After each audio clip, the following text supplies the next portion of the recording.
देखिए स्टूडेंट्स, हमारा चैप्टर 8 तक का हो गया था, जो इम्पोर्टेंट क्वेश्चन की सीरीज थी उसमें। अब अपन चैप्टर 9 के बारे में पढ़ेंगे। चैप्टर 9 है कि त्रिकोणमिति के कुछ अनुप्रयोग हैं इसमें, यानी कि some application of trigonometry. Applications का मतलब ट्रिग्नोमेट्री जो हमने पढ़ी थी उसी के बेसिस पे हम कुछ एक्स्ट्रा इसके जो यूजेज हैं वो पढ़ेंगे। अब देखो कैसे, इसमें क्या क्या चीजें पढ़ेंगे, अब सुनना। एक हम पढ़ेंगे इसमें जो सबसे इम्पोर्टेंट है वो होता है जिसको बोलते हैं उन्नयन कोण। उन्नयन कोण यानी कि angle of elevation, angle of elevation. दूसरा होता है अवनमन कोण। अवनमन कोण पढ़ेंगे जिसको बोलते हो आप angle of depression, angle of depression. ये दो एंगल पढ़ेंगे। अभी क्या होते हैं वो सुनना ध्यान से।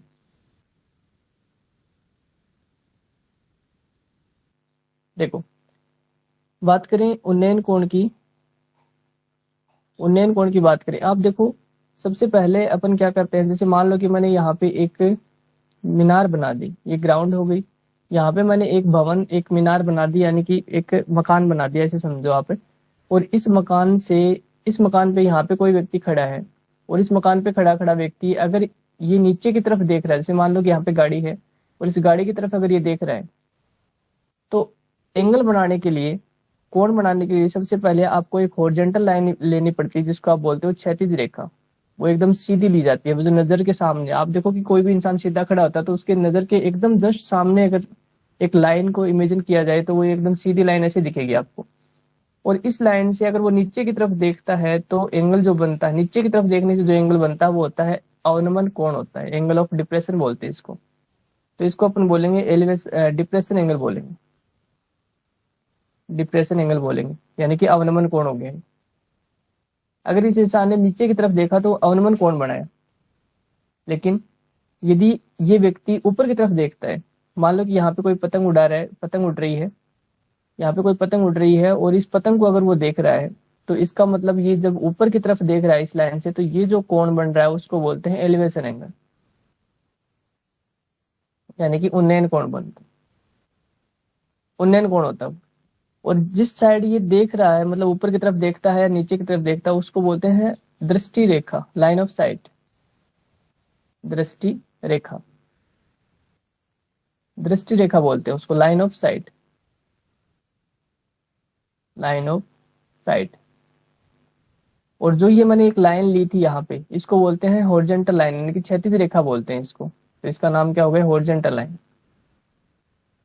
क्षैतिज रेखा बोलते हैं इसको। तो ये चीजें आपको ध्यान रखनी है कुछ। तो मैंने इसमें क्या क्या बताया, एक तो ऊपर की तरफ देखेगा तो एलिवेशन एंगल बनेगा, नीचे की तरफ देखने पे डिप्रेशन एंगल बनेगा, यानी कि अवनमन कोण बनेगा। ये दो चीजें आपको इंपॉर्टेंट है, ये दोनों चीजें आपको ध्यान में रखनी है। अब देखो इसके कुछ क्वेश्चन करते हैं अपन, उससे देखो आगे समझ में आएगा। ये पूरी एक्सरसाइज लाल बटे का जो हमने पढ़ा है, या PBP HHB। पहला क्वेश्चन करते हैं। क्वेश्चन है कि 10 मीटर ऊंची मीनार के शिखर से पृथ्वी पर एक बिंदु का अवनमन कोण दे रखा 30 डिग्री। आपको फिर से अवनमन कोण के बारे में दिया गया, तो बिंदु की मीनार से दूरी, आधार से दूरी ज्ञात कीजिए। तो देखो बनाते हैं, the angle of depression angle की बात कर दी इसने। Of point on the earth from the top of 10 meter high tower. एक 10 मीटर हाई टावर बना लेते हैं, 10 मीटर ऊंचा एक ऊंची मीनार बना लेते हैं। जैसे मैंने ग्राउंड बनाई, ये जमीन हो गई, ये 10 मीटर ऊंची मीनार हो गई। और यहाँ से अवनमन कोण बना इसने बोला कि पृथ्वी पर एक बिंदु का अवनमन कोण, मतलब इस मीनार के शीर्ष से, यहाँ से पृथ्वी पे एक बिंदु है, तो से ये ग्राउंड थी, जमीन थी, यहाँ पे कोई पॉइंट है, इसका अवनमन कोण बन रहा है। मैंने अभी बताया अवनमन कोण नीचे देखने पर बनता है। इसका मतलब कोई इंसान यहाँ पे खड़ा है तो ये उसकी क्षैतिज रेखा बना देते हैं और ये कोण बन गया। तो ये हो गया एंगल ऑफ डिप्रेशन। कितने डिग्री का है, 30 डिग्री का। पूछा गया कि मीनार के आधार से दूरी ज्ञात कीजिए। तो मीनार के आधार से इस बिंदु की दूरी, ये डिस्टेंस आपको फाइंड करनी है। देखो क्या लिखा, find the distance the point from the base of the tower. Tower के बेस से डिस्टेंस बताओ इस पॉइंट की। इसको मैंने x मान लिया। ये 30 डिग्री एंगल है। आपने देखो पैरेलल लाइन में जेड की शेप पढ़ी होगी, जेड की शेप में ये वाला एंगल और ये वाला एंगल इक्वल हो जाता है, ऐसे हमने पढ़ा था। तो देखो ये जेड की शेप में ये जेड बन रहा है, यानी कि अल्टरनेट एंगल बन रहे हैं, एकांतर कोण जिसको बोलते हो। तो जेड की आकृति से अगर अपन देखेंगे तो आप कहोगे सर ये 30 डिग्री एंगल का है, तो ये भी 30 डिग्री एंगल हो जाएगा। तो ये 30 यहाँ पे आ गया। अब देखो 30 के सामने, थीटा के सामने क्या होता है, लंब होता है, मैंने बताया, यानी कि परपेंडिकुलर, नीचे क्या होता है, बेस, और सामने हाइपोटेनस होती है। ये यहाँ पे 90 डिग्री का एंगल बनता है हमेशा, क्योंकि आपको पता है कि कोई भी मीनार सीधी खड़ी होती है तो 90 डिग्री कौन बनाती है, 90 डिग्री। अब देखो क्या क्या वैल्यू चाहिए आपको, तो ये लंब हो गया और ये आधार हो गया। तो लंब और आधार का रिलेशन किस में होता है, लाल बटे कक्का से देख लो आप। लंब और करण है इसमें, तो ये तो नहीं होगा। लंब और आधार इसमें देखो tan में है, तो पी से देख सकते हो आप, तो इसी का यूज करना है आपको। परपेंडिकुलर और बेस किस में आता है, tan में, तो आप tan थीटा का सूत्र लगा दो। तो tan थीटा होता है परपेंडिकुलर अपॉन में बेस, यानी कि लंब बटे आधार। तो tan थीटा की वैल्यू कितनी है अपने, 30 डिग्री का है एंगल इसमें, इस एंगल को लेना, 90 वाला एंगल कभी नहीं लेना आपको। इक्वल्स टू परपेंडिकुलर कितना है, परपेंडिकुलर tan है और बेस आधार है x। tan 30 की वैल्यू होती है 1/√3 इक्वल्स टू 10 बटे में x। क्रॉस मल्टीप्लाई करेंगे भाई, क्रॉस मल्टीप्लाई जिसको आप वज्र गुणा बोलते हो वो करते हैं। तो x को 1 से करेंगे तो x आ जाएगा, और 10 को √3 से करेंगे तो tan√3 हो जाएगा। तो ये इतना मीटर, ये इसकी डिस्टेंस है, ये हमारा आंसर आ गया।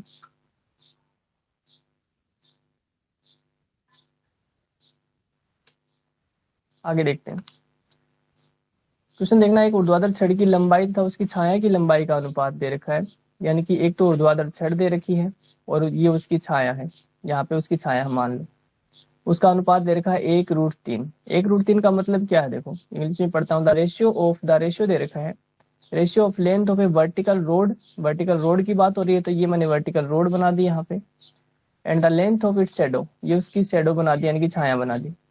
इन दोनों का रेशियो दे रखा है 1√3, तो मतलब ये रोड है वो तो 1 की है, और जो छाया है इसकी वो है √3 की, इसका मतलब ये है। Then find the angle of elevation of the sun, sun का एंगल, एलिवेशन एंगल ज्ञात करना आपका, यानी कि उन्नयन कोण ज्ञात करना है। तो देखो आप देखो कि यहाँ से इसको मिला देंगे तो त्रिभुज बन जाएगा। मान लो यहाँ पे कहीं सूरज है, तो सूरज, इसके ऊपर सूरज की रोशनी पड़ेगी तभी तो छाया बनेगी। तो ये एंगल पूछा गया है, क्योंकि एलिवेशन का नाम लिया है, इसका मतलब उन्नयन कोण पूछा है, तो नीचे बनेगा वो, नीचे आ गया, ये कोण बन गया। अब ये ज्ञात करेंगे, देखो तो ये लंब हो गया, ये आधार हो गया। लंब और आधार फिर से tan में होता है, तो मैं फॉर्मूला लगा रहा हूँ tan थीटा। tan थीटा होता है लंब बटे आधार, परपेंडिकुलर अपॉन में बेस। तो tan थीटा की वैल्यू कितनी है यहाँ पे, वापस थीटा की वैल्यू तो आपके है पास है ही नहीं, थीटा तो फाइंड करना है। तो ये लंब हो गया 1 और बेस आधार कितना हो गया √3। अब आपको क्या करना, देखना tan theta equals to 1/√3, tan में ही देखनी है किसकी वैल्यू होती है।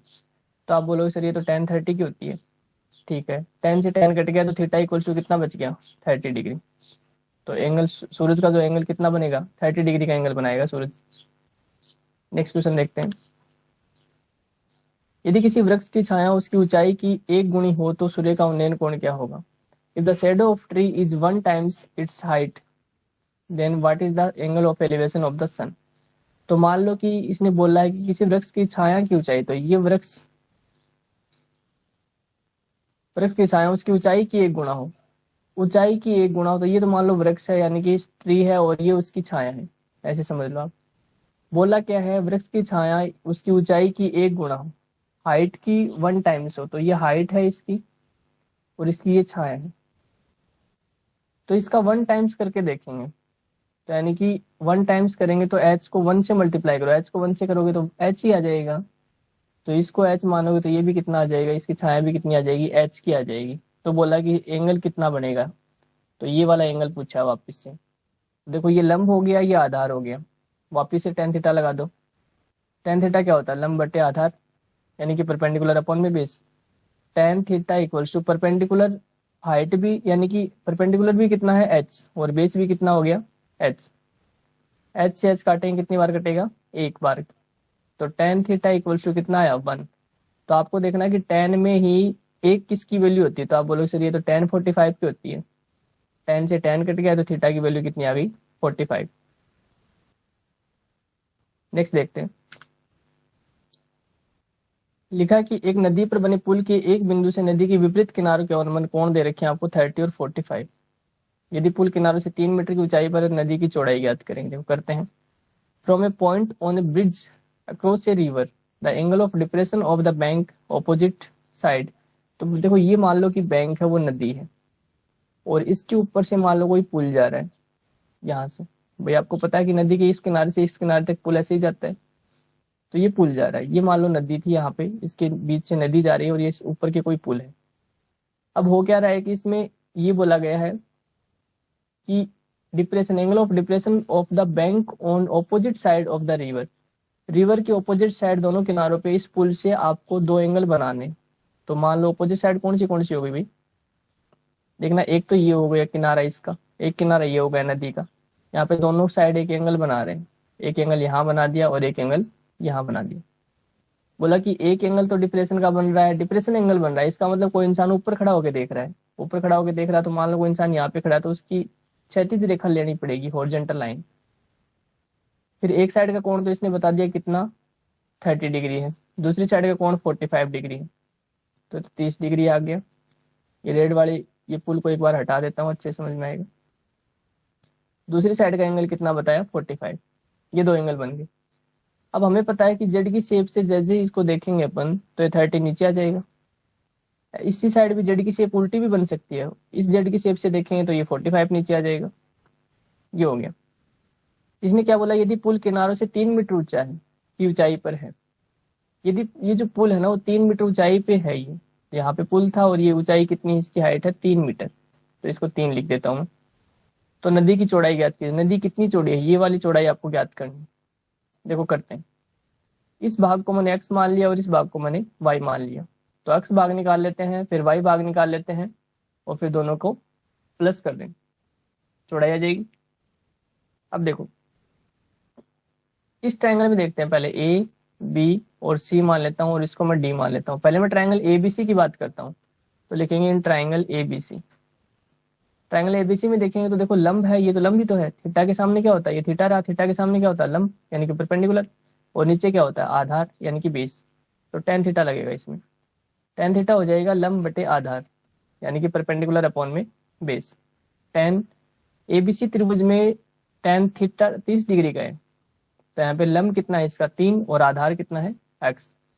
टेन 30 की वैल्यू होती है 1/√3, 3 बटे x हो जाएगा, क्रॉस मल्टीप्लाई कर लेंगे वज्र गुणा, x को 1 से करेंगे x, 3 को √3 से करेंगे तो 3√3, तो ये हमारी x की वैल्यू आई है 3√3, ये यहाँ तक की।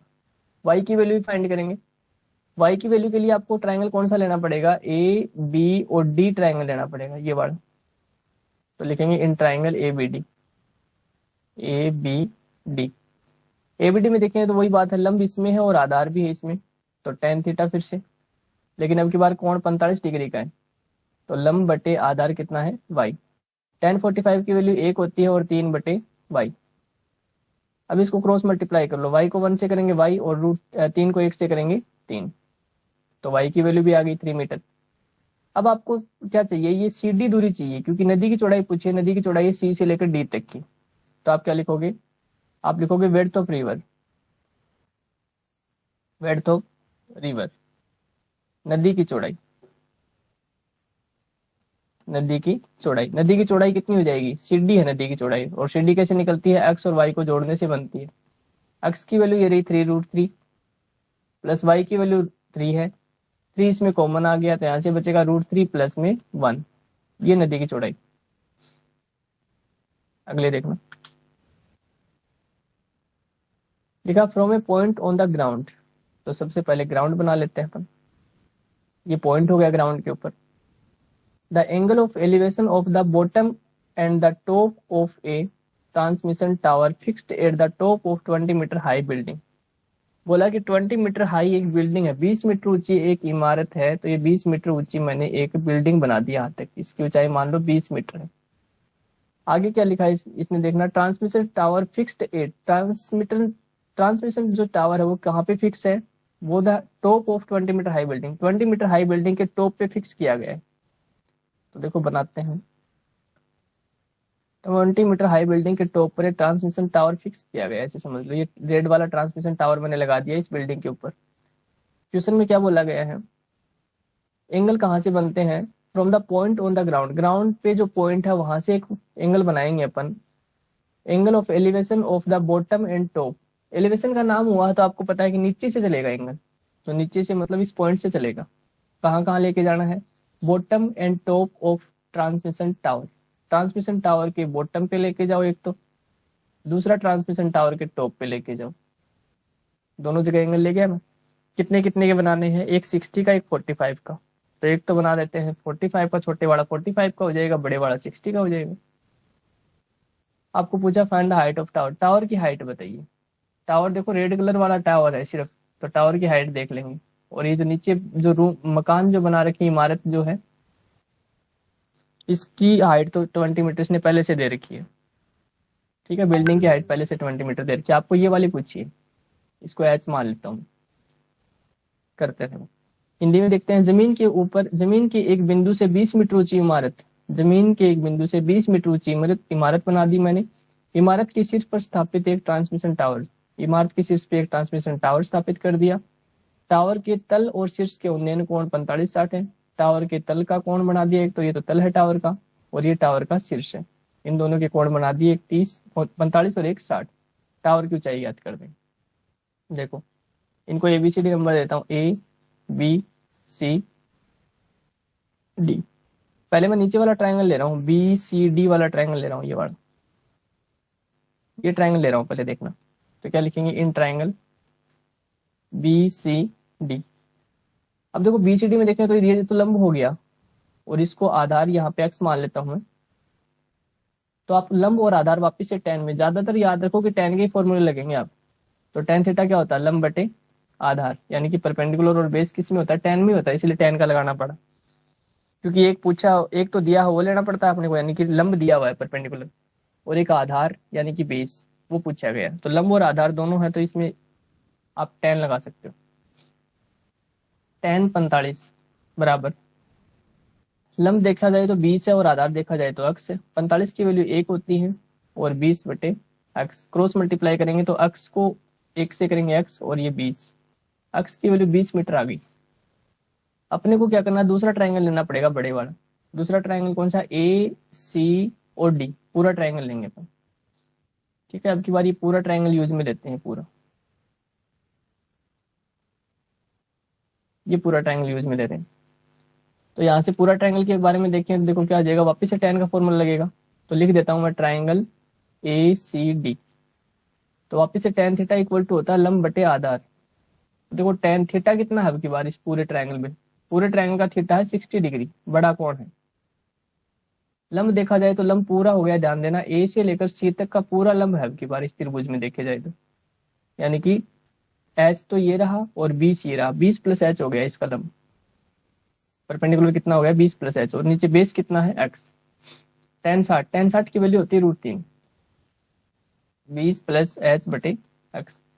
इसके नीचे मन लगा दो, क्रॉस मल्टीप्लाई कर दो, तो ये हो जाएगा √3x = 20 को 20 + H को 1 से करेंगे तो 20 + H ही रहेगा। अब √3 इंटू x की वैल्यू देखो ये आ रखी है 20 है x की वैल्यू, तो x की वैल्यू यहाँ पे 20 पुट कर दो, बराबर 20 + H, ये बन जाएगा 20 √3 बन जाएगा। प्लस का 20 इस साइड जाएगा तो माइनस का 20 बन जाएगा। 20 इसमें कॉमन ले लो तो ये बचेगा √3 - 1 बचेगा। तो ये H हाइट आ जाएगी, ट्रांसमिशन टावर की हाइट कितनी आ जाएगी, 20 √3 - H मीटर आ जाएगी। ये आपका आंसर। नेक्स्ट देखते हैं, एक इमारत का शिखर का मीनार के पाद से उन्नयन कोण 30 डिग्री है, और मीनार के पाद से इमारत के पाद से मीनार के शिखर का उन्नयन कोण 60 डिग्री।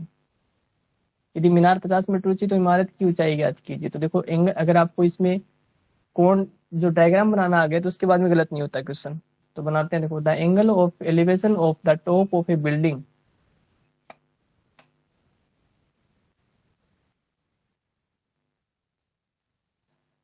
देखते हैं, angle of elevation of top of building from the foot of tower is 30 meter. तो सबसे पहले अपन एक काम करते हैं, ग्राउंड बना लेते हैं, जमीन हो गई, और इसके ऊपर क्या बोला था, angle of elevation of the top of a building from the foot of the tower. तो एक तो टावर बना लो और एक बिल्डिंग बना लो। तो ये तो टावर बना लिया, ऊंचा बनाया थोड़ा मैंने इसको, और ये बिल्डिंग बना ली।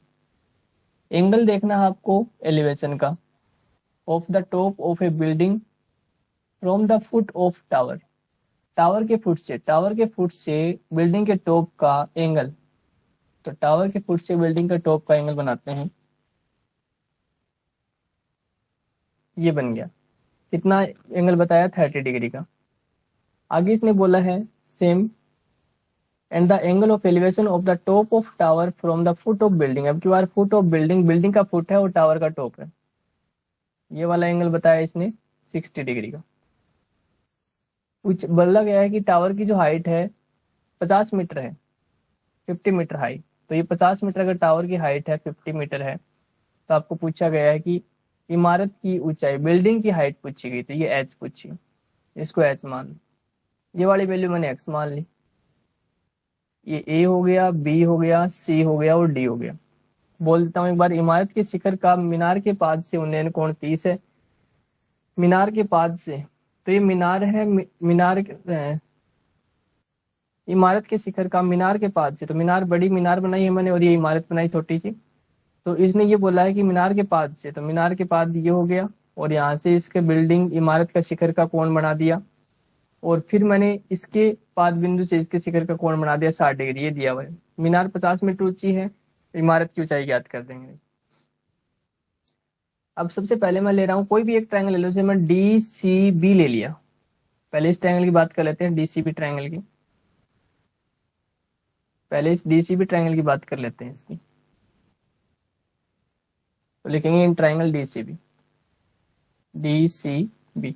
डीसीबी की अगर बात करें तो क्या लगेगा फॉर्मूला, लंब और आधार लगेगा इसमें भी वापस से। तो लिखेंगे टेन थीटा, थीटा की वैल्यू कितनी है? 30 डिग्री है।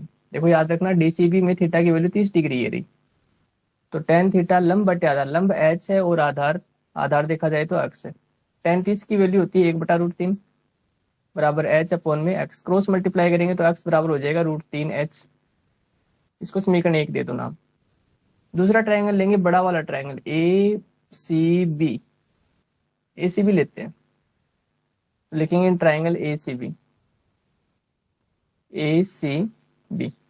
ए सी बी की अगर देखा जाए तो ए सी बी लंब बटे आधार टेन थीटा, थीटा की वैल्यू कितनी है? थीटा की वैल्यू इसमें 60 डिग्री है। लंब देखा जाए तो 50 है और आधार देखा जाए तो एक्स है। टेन 60 की वैल्यू होती है √3 और 50 बटे एक्स। क्रॉस मल्टीप्लाई कर लेंगे इसको भी, तो एक्स √3 बराबर कितना आ जाएगा? 50। ये वैल्यू आ गई अपने पास में। अब x की वैल्यू निकाल लेते हैं। x बराबर करेंगे तो 50 के भाग में कितना जाएगा? यहाँ से √3 चला जाएगा, 50 के भाग में चला गया √3।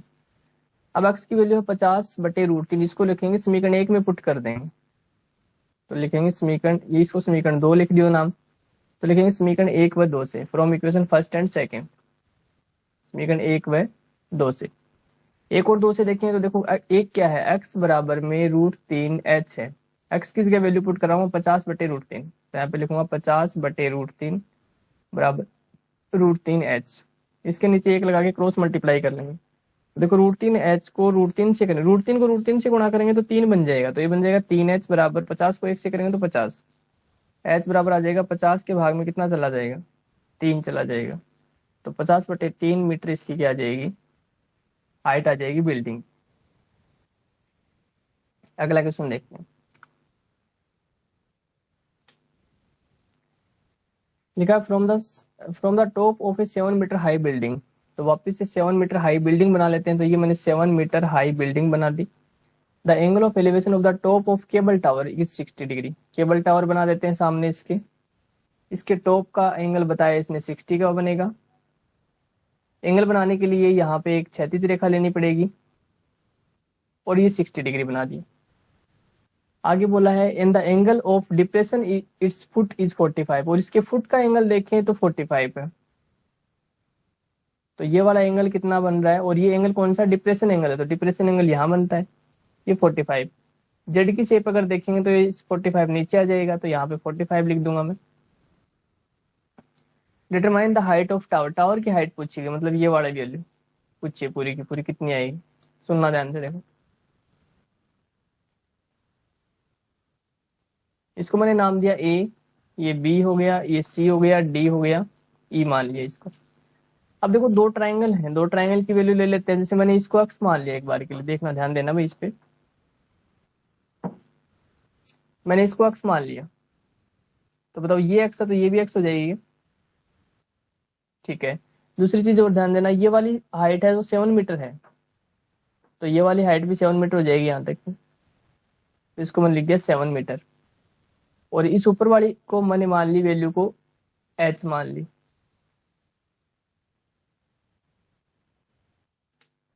करते हैं इसको सोल्व। एक बार नीचे वाला ट्रायंगल ले लेते हैं, ये वाला। तो लेंगे EDC, तो लिखेंगे इन ट्रायंगल EDC। देखो हिंदी में बता देता हूँ। 7 मीटर ऊंची इमारत के शीर्ष से, 7 मीटर ऊंची एक इमारत बनाई थी मैंने, ये वाली। उसके बाद में इसके शीर्ष से केबल टावर के शीर्ष का कोण, तो इसके शीर्ष से केबल टावर के शीर्ष का कोण बना दिया था मैंने 60 डिग्री का। और इसके पाद का अवनमन कोण 45। और यहाँ से ही कोण बनाएंगे नीचे की तरफ। नीचे की तरफ इसलिए बनाया क्योंकि अवनमन का नाम आ गया। और इसके पाद का ये होता पाद बिंदु मीनार का, टावर का। ये बना दिया कितना 45 डिग्री। तो पूछा गया है कि तो बताओ टावर की हाइट बताओ। तो टावर की हाइट मतलब ए से लेकर सी तक की दूरी पूछी है, ये वाली ए से लेकर सी तक की दूरी पूछी है। अब देखो मैं करता हूँ, पहले ये वाला ट्रायंगल ले रहा हूँ EDC ट्रायंगल ले रहा हूँ। इसमें tan थीटा लगेगा क्योंकि लंब और आधार है। तो tan थीटा की वैल्यू 45 है, लंब इसमें 7 है और आधार है इसमें x। tan 45 की वैल्यू 1 होती है 7/x। क्रॉस मल्टीप्लाई कर लो, x बराबर कितना आ जाएगा 7। 7 मीटर आ गया। दूसरा ट्रायंगल लेंगे, इन ट्रायंगल बड़ा वाला ट्रायंगल लेते हैं ACD, पूरा का पूरा ACD। ट्रायंगल ACD में देखते हैं। ACD में अगर देखें तो वही बात है, लंब और आधार लगेगा। तो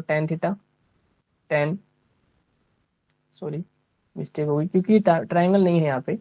ACD ट्रायंगल नहीं है, ट्रायंगल ऊपर वाला है सिर्फ। जहाँ पे एंगल बन रहे हैं वही ट्रायंगल लेने। तो एक तो 45 डिग्री एंगल बन रहा था, ये वाला ट्रायंगल ले लिया। एक 60 डिग्री वाला ट्रायंगल लेते हैं, तो वो क्या है ABC है, ABC ट्रायंगल। तो यहाँ पे लिखेंगे ABC in triangle ABC। ABC में देखा जाए तो लंब और आधार लगेगा। लंब है h और आधार है x। तो लिखेंगे tan थीटा, थीटा की वैल्यू आपकी बार 60 डिग्री और लंब इसमें h है और आधार इसमें x है। tan 60 की वैल्यू देखो कितनी होती है √3। h की वैल्यू अपने पास में है नहीं, लेकिन x की वैल्यू तो है ही 7 है। देखो 7 लिख दो, इसके नीचे 1 लगा के क्रॉस मल्टीप्लाई कर दो, तो h बराबर आ जाएगा 7√3। ठीक है, ये समीकरण 2 हो गई, ये समीकरण 1 हो गई। पूछा क्या गया, देखो टावर की हाइट पूछी गई है। तो टावर की हाइट पूरी है ये ए से लेकर सी तक की दूरी। तो लिखेंगे AC, height of tower. AC देखो कितना हो जाएगा। AC में क्या क्या शामिल है, एक तो AC में देखा जाए तो एक तो h शामिल है और एक 7 मीटर शामिल है। तो अपन क्या करेंगे, h में 7 मीटर जोड़ देंगे। h मतलब ऊंचाई कितनी आ रखी है, देखो 7√3 आ रखी है। तो 7√3 में अपन क्या जोड़ेंगे, 7 जोड़ेंगे, तभी तो पूरा AC आ जाएगा, टावर की हाइट आएगी। 7 कॉमन ले लो तो बचेगा √3 + 1, ये आंसर आ जाएगा AC। अगला देखते हैं। अगला चैप्टर है वृत्त। वृत्त चैप्टर को देखते हैं। बहुत आसान चैप्टर है। सर्कल के बारे में थोड़ा सा बेसिक बताता हूँ, इसके बाद में अपन आगे पढ़ेंगे इसमें। देखो सर्कल के बारे में पढ़ेंगे तो सबसे पहले एक सेंटर से एक सर्कल बनाते हैं। ये सेंटर हो गया और ये जो बाउंड्री है वो सर्कमफ्रेंस बोला जाता है। इसको क्या बोलते हैं, सर्कमफ्रेंस, परिधि बोलते हैं इसको। और ये हो गया सेंटर यानी कि केंद्र हो गया। केंद्र से जब परिधि को मिलाया जाता है तो उसको बोलते हैं त्रिज्या, रेडियस, R से लिखते हैं इसको। तो ये क्या होगी, त्रिज्या हो गई, त्रिज्या, रेडियस। उसके बाद में देखो इसका अगर डबल कर दें अपन, त्रिज्या को दूसरी साइड भी बना दिया जाए, मान लो इस साइड भी मैं इसको एक रेडियस और डाल दूं, क्योंकि केंद्र से, ये केंद्र O मान लिया, केंद्र से जब आप परिधि को मिलाते हो ना सर्कमफ्रेंस को, तो वहां से त्रिज्या बनती है। तो इस साइड भी त्रिज्या हो गई। अब ये पूरी की पूरी लाइन क्या बोल ले जाएगी, यहाँ से लेकर यहाँ तक की, इसको बोला जाता है व्यास। D से लिखते हैं डायमीटर, क्योंकि त्रिज्या का डबल क्या होता है, व्यास होता है। तो इसको बोलते हैं व्यास, डायमीटर। अब सुनना ध्यान से, ये डायमीटर हो गया अपना। इसका मतलब याद रखना है कि डायमीटर है ना वो कैसे बनता है, 2R से बनता है। 2 बार त्रिज्या को जोड़ा जाता है, मतलब R + R कर दे जाते हैं ना, तब क्या बनता है, D बनता है, डायमीटर बनता है। तो आप लिखोगे D बराबर क्या हो जाएगा, 2R हो जाएगा, ये याद रखना। उसके बाद में और कुछ पढ़ते हैं सर्कल के अंदर, और एक्स्ट्रा चीजें पढ़ते हैं। देखो याद रखना है कि सर्कल मैंने बनाया, इसके ऊपर एक लाइन अगर इसको टच करके जाती है तो वो उसको बोलते हैं स्पर्श रेखा। स्पर्श रेखा बोलते हैं उसको, टेंजेंट लाइन, टेंजेंट लाइन बोलते हैं। ये इसका सेंटर है, सेंटर से मान लो यहाँ पे मैंने रेडियस डाल दी त्रिज्या। तो एक बात हमेशा याद रखनी कि रेडियस और जो टेंजेंट होती है वो हमेशा 90 डिग्री का एंगल बनाती है आपस में, ठीक है। तो याद रखोगे जो टेंजेंट होती है वो परपेंडिकुलर होती है, टी फॉर टेंजेंट, और ये उल्टा टी का निशान होता है, परपेंडिकुलर का साइन होता है, वो किसके परपेंडिकुलर होती है, रेडियस के। तो ये चीज याद रखनी कि जो टेंजेंट होती है वो परपेंडिकुलर होती है रेडियस के, यानी कि जो स्पर्श रेखा है, स्पर्श रेखा वो लंब होती है त्रिज्या के साथ में, ये याद रखना। अब देखते हैं, देखो कुछ इंपॉर्टेंट पॉइंट पढ़ते हैं इसमें। इंपॉर्टेंट पॉइंट ये है, जैसे मान लो कि एक सर्कल है और एक सर्कल के ऊपर एक पॉइंट है। इस पॉइंट से क्वेश्चन आता है कि सर्कल के ऊपर कोई पॉइंट है, if A point on a circle how many tangent can be draw, कितनी टेंजेंट ड्रॉ कर सकते हैं एक सर्कल पे कोई पॉइंट हो तो आप बोलोगे सर एक सर्कल पे कोई पॉइंट हो तो वहां पे एक ही टेंजेंट ड्रॉ कर सकते हो आप, सिर्फ एक ही स्पर्श रेखा डाल सकते हो। फिर मैं दूसरा क्वेश्चन करता हूँ, मैं बोलूँ कि अगर ये पॉइंट बाहर की साइड हो तो कितनी टेंजेंट डाल सकते हो, तो आप बोलो सर बाहर की साइड हो तो 2 टेंजेंट डाल सकते हो, एक ऊपर से चली जाएगी और एक नीचे टच करके चली जाएगी, ठीक है। आउटसाइड एक्सटर्नल पॉइंट से टेंजेंट कितनी ड्रॉ हो सकती हैं, यानी कि बाहरी बाह्य बिंदु से कितनी स्पर्श रेखाएं जा सकती हैं, वो 2 जा सकती हैं। ये भी हो गया। एक क्वेश्चन और है फिर, देखो जो पिछली बार एग्जाम में आया था कि एक सर्कल के ऊपर समांतर स्पर्श रेखा कितनी होती है, पैरेलल टेंजेंट लाइन, समांतर स्पर्श रेखा। तो सर समांतर 2 ही होती हैं, एक ऊपर से निकलेगी सीधी की सीधी और एक नीचे से निकलेगी सीधी की सीधी, समांतर होती हैं वो दोनों।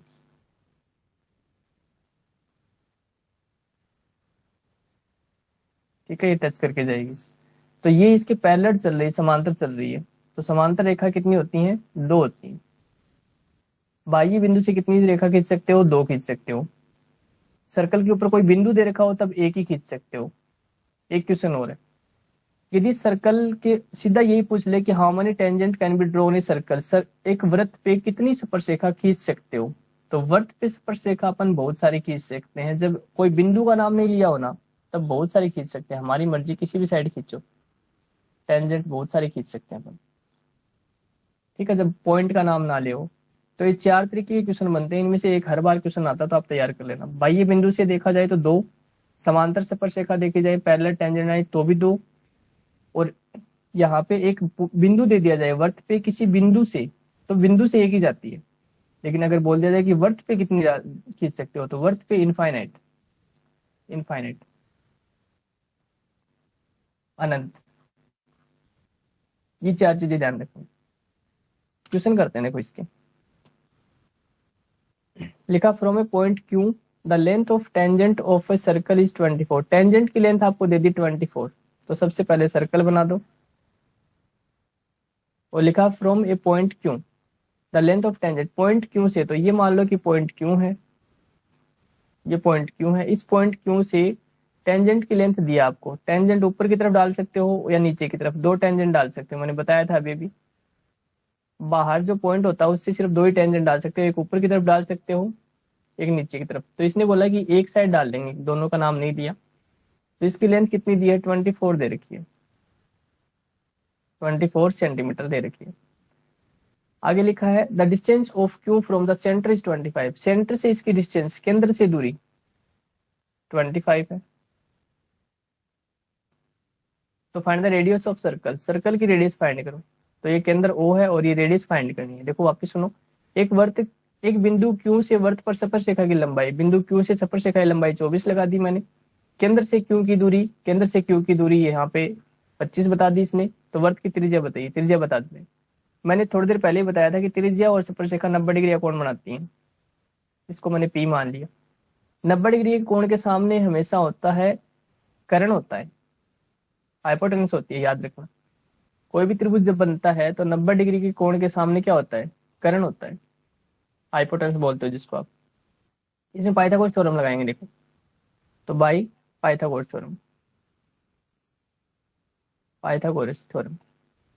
पाइथागोरस में क्या होता है कि कर्ण स्क्वायर बराबर आधार स्क्वायर प्लस लंब स्क्वायर होता है, यानी कि hypotenuse square equal to base square plus perpendicular square होता है। अब देखो इसमें हाइपोटेनस आपको दे रखी है 25 है तो 25, बेस बेस भी आपको दे रखा है 24 है 24 हो गया, प्लस परपेंडिकुलर यानी कि जो लंब है ना ये परपेंडिकुलर ये आर है तो आर का स्क्वायर, 25 का स्क्वायर होता है 625 625, 24 का स्क्वायर होता है 576 और प्लस आर स्क्वायर, तो 625 में से ये वाला नंबर इधर जाएगा तो माइनस हो जाएगा, इधर बचेगा आर स्क्वायर, माइनस कर लेते हैं, ये 9 बचेगा यहाँ से और 11 में से 7 जाएगा तो 49 बचेगा। आर स्क्वायर इक्वल्स टू 49, तो आर इक्वल्स टू करेंगे तो 49 का रूट लग जाता है और 49 का रूट होता है 7, यानी कि त्रिज्या कितनी आ जाएगी इसकी 7 मीटर आ जाएगी। ये आपका आंसर आ जाएगा। ऐसा क्वेश्चन पूछा जाता है हर बार एग्जाम में। ये वाला क्वेश्चन समझना। Prove that the tangent drawn at the end of diameter of a circle are parallel. मतलब ये बोला गया है कि सबसे पहले एक सर्कल बनाओ, उसमें एक डायमीटर बनाओ, ये मैंने डायमीटर बना दिया, व्यास बना दिया, सिद्ध कीजिए कि वृत्त के व्यास के किनारों पर खींची गई, तो ये मैंने वृत्त का व्यास बना दिया। आपको पता है व्यास क्या होता है, जो दोनों बाउंड्री को मिलाता हो, मैंने बताया देखो ये रहा व्यास, ये रहा जो दोनों बाउंड्री को मिलाता हो पूरा का पूरा, ये व्यास बना दिया। इसके किनारों पर स्पर्शरेखा खींची जाए तो मैंने एक स्पर्शरेखा इसके किनारे पर ऊपर खींच दी, एक नीचे इसके किनारे पे खींच दी, तो दोनों स्पर्शरेखाएं समांतर होंगी, सिद्ध करना है, पैरेलल होनी चाहिए। तो यही सिद्ध करना, आपको सिद्ध करते हैं। पहला पॉइंट सिद्ध जब भी करना हो तो पहला पॉइंट लिखोगे आप गिवन का, यानी कि दिया हुआ है। क्वेश्चन में क्या दिया हुआ देखो, सबसे पहले क्वेश्चन में दिया हुआ वो यही मिल जाता है क्वेश्चन में, क्या, tangent draw at the end of diameter, tangent draw at the end of diameter. ये तो क्वेश्चन में से देख के लिख दिया करो आप, यानी कि वृत्त के व्यास के सिरों पर स्पर्शरेखा, वृत्त के व्यास के सिरों पर स्पर्शरेखा, ये दे रखा है। और दूसरा पॉइंट होता है टू प्रूव का, सिद्ध क्या करना वो वाला, सिद्ध हमें करना है कि ये रेखा समांतर होनी चाहिए। तो देखो मैं इसको नाम दे देता हूँ, ये ए बी मान लिया, ये पी क्यू मान ली, एक स्पर्शरेखा मैंने पी क्यू मान ली। तो आपको सिद्ध करना है कि ए बी जो रेखा है वो समांतर है पी क्यू के, ये सिद्ध करनी, पैरेलल है ये दोनों। तीसरा पॉइंट देखो, उत्पत्ति लिखते हैं, प्रूफ, उत्पत्ति समझना भाई ध्यान से इसको। एक बात बता रहा हूँ, ध्यान रखना, जब स्पर्शरेखा जो समांतर रेखाएं होती हैं उनमें एक जेड की आकृति बनती है, मैंने आपको थोड़ी देर पहले भी बताया था। समांतर रेखाओं में जेड की आकृति में क्या होता है, ये दोनों कोण बराबर होते हैं, बताया था, पीछे करे भी है इसे क्वेश्चन। तो ये दोनों कोण बराबर तभी होते हैं जब ये रेखाएं समांतर होती हैं, तभी होते हैं, वरना नहीं होते। अगर ये दोनों रेखा समांतर ना खींचूं मैं, मान लो ऐसे टेढ़ी मेढ़ी खींच दी और फिर जेड की आकृति बनाने की कोशिश करें ऐसे, फिर ऐसे जेड बनाने की कोशिश करें, तब ये बराबर नहीं होती, कोण बराबर नहीं होते। तो हमें ये पता है कि अगर समांतर रेखा है तभी ये कोण बराबर हो सकते हैं जेड वाले। तो मैं अगर ये सिद्ध कर दूं कि ये जेड वाले कोण बराबर हैं इसके, देखो यहाँ पे भी तो जेड बन रहा है, ये बन रहा है जेड, मैं ये प्रूफ कर दूं कि ये वाला कोण है इस कोण के बराबर आ रहा है, तो इसका मतलब ये जेड की आकृति के कोण बराबर हो गई जेड वाली शेप के। और जेड वाली शेप के एंगल बराबर तभी होते हैं जब सामने क्या हो, पैरेलल लाइन हो, समांतर रेखाएं हो, यानी कि ए बी और पी क्यू क्या हो जाएंगी, फिर समांतर हो जाएगी। करते हैं देखो। अब मैंने थोड़ी देर पहले ही बताया कि सेंटर से, केंद्र से और टेंजेंट हमेशा कितने डिग्री का कोण बनाती है, 90 डिग्री का कोण बनाती है, थोड़ी देर पहले ही बताया। तो आप क्या लिखोगे, वी नो दैट, हम जानते हैं कि the tangent, angle between the tangent and radius, angle between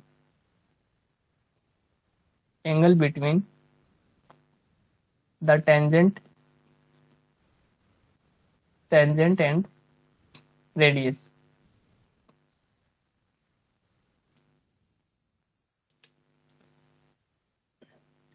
tangent and radius is 90 degree. क्या लिखोगे यहाँ पे, हम जानते हैं कि स्पर्श रेखा व स्पर्श रेखा व त्रिज्या के मध्य 90 डिग्री का कोण होता है। इसी बात का यूज करेंगे। तो हमें ये पता चल गया कि O से लेकर, यहाँ पे कुछ नाम देता हूं, जैसे मैंने लिख दिया R और S लिख दिया। अब हमें ये पता चल गया कि OSQ जो एंगल है वो कितने डिग्री का आएगा, 90 डिग्री। समीकरण 1 होगी। इसी प्रकार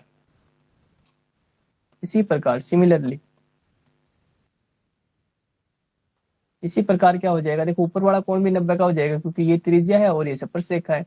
तो ORA है ना, आप इस साइड भी बना सकते हो, ORB भी बना सकते हो, वो भी 90 का रहेगा। ORA बना रहा हूं मैं, क्योंकि जड़ की आकृति बनानी है मेरे को। तो ORA है, वो भी कितने डिग्री का हो जाएगा, 90 डिग्री का। समीकरण 2। अब लिखोगे समीकरण 1 व 2 से, from equation first and second. First और सेकंड से आपने पता चला कि ये वाला कोण 90 का हो रहा है और ये वाला भी कोण 90 का हो रहा है। तो देखो जड़ की आकृति के कोण 90 के हो रहे हैं, और जड़ की आकृति में 90 के दोनों सेम तभी होते हैं जब समांतर रेखाएं हो आमने सामने, यानी कि पैरेलल लाइन हो। तो आप क्या लिखोगे, एंगल जो ये है और ये एंगल है, दोनों क्या हो गए, बराबर हो गई। OSQ है वो बराबर हो गया ORA के, दोनों एंगल क्या हो गए, बराबर हो गई, 90 के हो गए। और यहाँ पे क्या लिखोगे, अल्टरनेट एंगल मतलब एकांतर कोण। एकांतर कोण क्या होते हैं, जो जेड की शेप में बनते हैं वही। तो एकांतर कोण बन गए, अल्टरनेट एंगल बन गए। इसलिए आप क्या बोलोगे, अतः हम ये सिद्ध हो गया कि ये दोनों रेखाएं क्या हैं, समांतर हो गई। सो आप क्या बोलोगे कि AB जो रेखा है वो किसके पैरेलल हो गई, PQ के। तो AB रेखा है वो पैरेलल हो गई PQ के, क्योंकि समांतर रेखाओं में ही होते हैं एकांतर कोण बनते हैं। तो ये आपका आंसर आ जाएगा। 10th का चैप्टर है, इसमें लास्ट क्वेश्चन है, ये एक इंपॉर्टेंट क्वेश्चन है, वही कर रहे हैं हम। तो एक क्वेश्चन ये और करते हैं, देखो लिखा, prove that the angle between the two tangent drawn from an external point. तो एक्सटर्नल पॉइंट से दो टेंजेंट ड्रॉ कर दो आप। तो ये सर्कल बनाया मैंने, ये एक्सटर्नल पॉइंट बनाया, ये दो टेंजेंट बनाई, ठीक है। और इसने क्या बोला है कि ये दोनों टेंजेंट जो बनाई है, ये जो एंगल है, prove that the angle between, angle है इनके बीच का जो एंगल है, टेंजेंट के बीच का जो एंगल है, to a circle is supplement to the angle subtended by the line segment joining the point of contact at the centre. Point of contact ये होते हैं, मतलब जहां पे टेंजेंट टच होती है ना, स्पर्श रेखा टच होती है, उसको बोलते हैं पॉइंट ऑफ कॉन्टेक्ट। यहाँ पे मैं लिखवा भी देता हूँ, इस पॉइंट को क्या बोलते हो, पॉइंट ऑफ कॉन्टेक्ट बोलते हैं। पिछली बार आया था एग्जाम में क्वेश्चन कि जहाँ पे टेंजेंट टच करती है उसको क्या बोलते हैं, पॉइंट ऑफ कॉन्टेक्ट बोलते हैं, उसको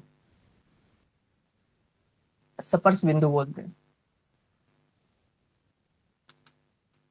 देखना, तो बोला कि एंगल जो पॉइंट ऑफ कॉन्टेक्ट सेंटर पे जो एंगल बनाते हैं, तो सेंटर पे एंगल बनवा दो इससे।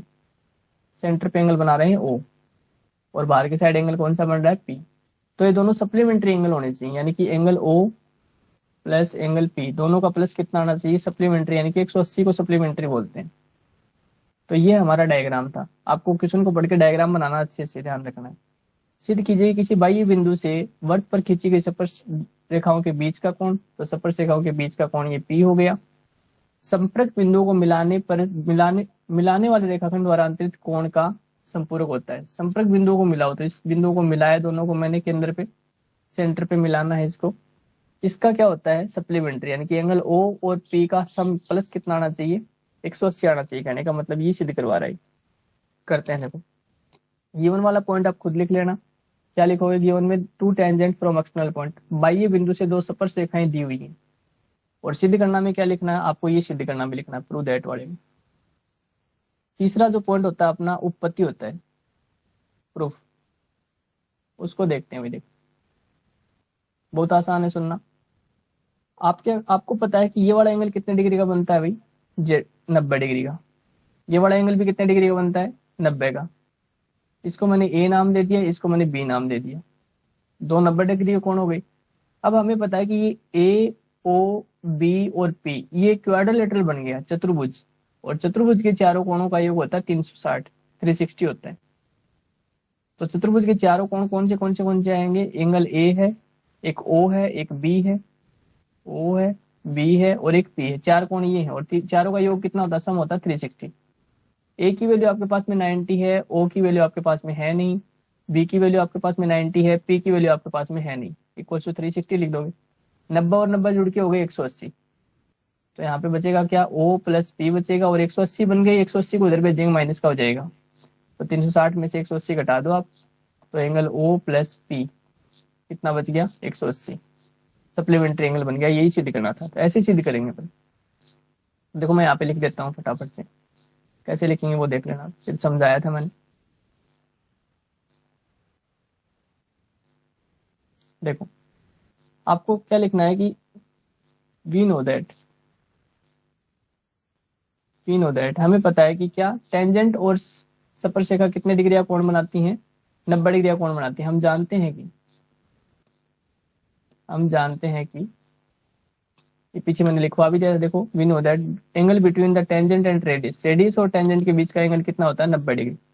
तो आप सीधा सीधा लिख दो ना यहाँ पे ओ ए पी कितना? Angle O A P 90 degree का होगा। दूसरा नीचे की तरफ ओ बी पी, वो भी 90 का होगा, 90 डिग्री का होगा। ये दो तो हमें पता है। अब हमें पता है कि ए ओ बी पी एक क्वाड्रिलेटरल है। नो, अब A O B P is a quadrilateral.